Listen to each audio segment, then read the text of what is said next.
L'économie nigériane dépend fortement des revenus pétroliers.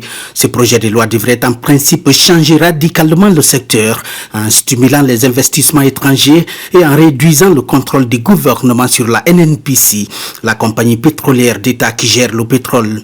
Le projet de loi controversé a duré plus d'une décennie au Parlement avant son adoption.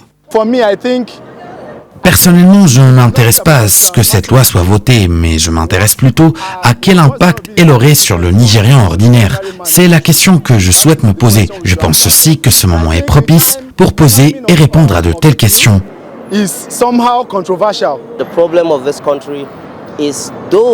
Le problème de ce pays est ceux qui dirigent les affaires. Vont-ils respecter ces lois? Dirigent-ils les populations selon la constitution de ce pays? Le projet de loi sur la réforme du secteur du pétrole devrait être un acquis qui apportera de la joie aux Nigérians. Son approbation finale est considérée ici comme un succès pour le gouvernement du président Muhammadu Buhari qui a réintroduit le projet l'année dernière. Mais comme dans les rues, les inquiétudes sont les mêmes pour la société civile nigériane.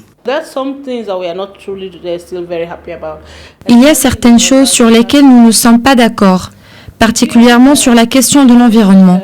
Selon le projet de loi adopté, les communautés sont responsables de la pollution de l'environnement. Selon aussi la nouvelle loi, les communautés sont tenues responsables du sabotage des pipelines.